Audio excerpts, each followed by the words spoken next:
Brighton are back and could actually secure Europe again this season. Hello and welcome back to INMR, where in today's podcast I'm going to explain the key behind Brighton's recent run of form and the two players that could be the backbone of their challenge for European football. Since the 7-0 thrashing against Nottingham Forest, Brighton have been unbelievable. They beat Chelsea twice, beating them 3-0 in the league, smashed Southampton 4-0 and recently came off the back of a really important 2-1 victory against Bournemouth. I was at that Bournemouth game reporting in the press box thanks to your support on my Club Brugge vs Atalanta live blog, and to see everything that I got up to you can watch this 2-minute video just here. But if you've already seen it and just want to get on with the analysis, then you can skip to the time at the bottom of the screen right now. This is everything that a journalist would get up to on a Premier League match day. If you don't know me, hi, I'm Izzy. I am a sports journalism student who was given the opportunity to report at the Brighton vs Bournemouth game last night at the Amex. So this video is going to show you pretty much everything that I got up to. So first of all, you obviously have to get there a little bit earlier, so I arrived at about 5 o'clock to get myself settled. So you go in there, have your dinner, they give you your press pass, which you can see here, and then once you get the lineups, you obviously can finish your preview. I always make one of these before a match to sort of help me throughout the game. It's got all the stats and facts for all the players to help me during the live updates on X, and it also helps when creating an angle at full time for the on the whistle report.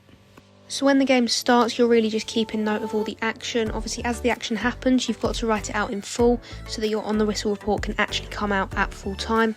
As you can see here, the first bit of action from the game as João Pedro broke the deadlock for Brighton.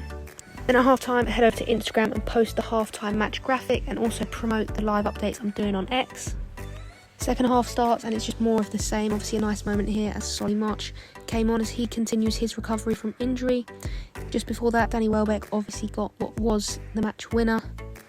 And once that goal goes in and there's not much time left, you start preparing for what's probably going to be your angle. So I went with the Danny Welbeck ending his 10-game goal drought, but just in case something changes, you do prepare different intros. For example, if Bournemouth scored here, I'd need something else in case it was a draw. Not everyone does that, but I just find it's the best way to sort of make sure the report is definitely out by full time. So as these post-match celebrations are going on, I'm publishing my report and then we head down to the press conference room to get the quotes from the managers, which helps me write this quote-led report when I get home. In the mix zone, you see a few of the players, but only one comes out to talk to the press. So here's João Pedro, but it was actually Danny Welbeck who came out to give the press a few minutes of his time. If you're interested in the quotes from the managers and him, you can check out that quote-led report on my website right now. And that is pretty much it. You go home, write the quote-led report, and you are all done for the evening. So the two key players I'm going to be talking about today might go under the radar. One of them is pretty obvious, the other one isn't at all. Under Fabian Hürzeler, Carlos Baleba and Yasin Ayari have been a key midfield partnership. The two Albion starlets are among just 4 Premier League midfielders under the age of 21 who have made at least 10 starts this season. After some outstanding performances against the likes of Arsenal, Manchester United and Chelsea, they've both gained the full trust of Brighton's head coach. These two are an excellent pair when it comes to possession, but what really sticks out is how much they sacrifice physically when out of possession. Together, they relentlessly and enthusiastically press their opponents. And when you actually look at how Brighton get on with and without them, it's clear that their defensive solidity is the key to Brighton's success and chances in moving into Europe. When Ayari and Baleba don't start together, Brighton have conceded twice as many goals in just 3 extra games across all competitions. Together, they strengthen Brighton's defence from the midfield. Let's start off by focusing on the main man, Carlos Baleba. I'm not quite sure how Tony Bloom does it, but when one CDM leaves, an even better one comes in. Basuma was replaced by Moises Caicedo, and he was replaced by Baleba, who has been outstanding. Across the board, Baleba's desire and powerful approach helps the Albion regain possession, and they sorely miss him when he's not in the side. Baleba ranks 4th in the league for duels won and ball recoveries per 90, with 7.05 and 6.62 respectively. For context, this is compared to amongst midfielders who have made at least 15 starts in the league this season. His tenacity forces turnovers which allow Brighton to quickly attack. This is shown in his tackling metrics, where he ranks best for tackles in the attacking third despite being a number 6. What that tells us is that he doesn't sit back and wait for attackers to come to him. He engages first, gets his foot in, which allows Brighton to quickly attack because they're closer to goal. If he waited in the defensive third to make the tackle, his first pass would perhaps be to Matt O'Reilly, Jorginho Ruta, those sort of central players that aren't in the final line. But because he's doing it so high up, it can go out to the likes of Danny Welbeck, Karu Matoma, who can instantly shoot. This was most evident against Chelsea away from home at the start of the season. Despite the result, you could see that Baleba was squeezing and pressing high in the final third. This allowed him to intercept a pass aimed for Moises Caicedo and quickly score a goal. So what does Baleba offer in possession? The Cameroon international does have just 1 goal and 2 assists to his name this season, but he does provide a lot going forward. Baleba is often the first player to get the passes from the goalkeeper or the centre-backs and looks to drive forward whenever he can. When you analyse his progressive passes from this season, you get a clear indication of how he likes to play the ball out wide from those central areas. Brighton's wingers like to stay high and wide, so Baleba picks them out on numerous occasions per 90. With a top speed of 34.5 km per hour, Baleba offers the speed and the strength that not a lot of central midfielders have. This has been key for Brighton as it allows him to outpace opponents in key areas. Baleba also isn't scared to carry the ball forward himself. He's not just quick at getting back and dispossessing the opponents, but actually driving forward and creating himself, much like Ryan Gravenberch or Declan Rice. When playing against teams who go man for man, this is a really useful quality. Now on to Yasin Ayari, who has been the surprise package for Brighton this season. Alongside Baleba, Ayari is a very underrated but capable midfielder. Ayari is absolutely everywhere, travelling about 11.5 km per 90, making him one of the hardest working midfielders in the Premier League. But his work isn't as appreciated as Baleba's because he makes much shorter passes and isn't nearly as strong in duels. But with 24 chances created this season, he has become one of Hursley's most inventive players. Only Karu Matoma has created more chances for the Albion this season. One player in particular that Ayari has built a great rapport with is Jorginho Ruta, and he's set him up 6 times this season.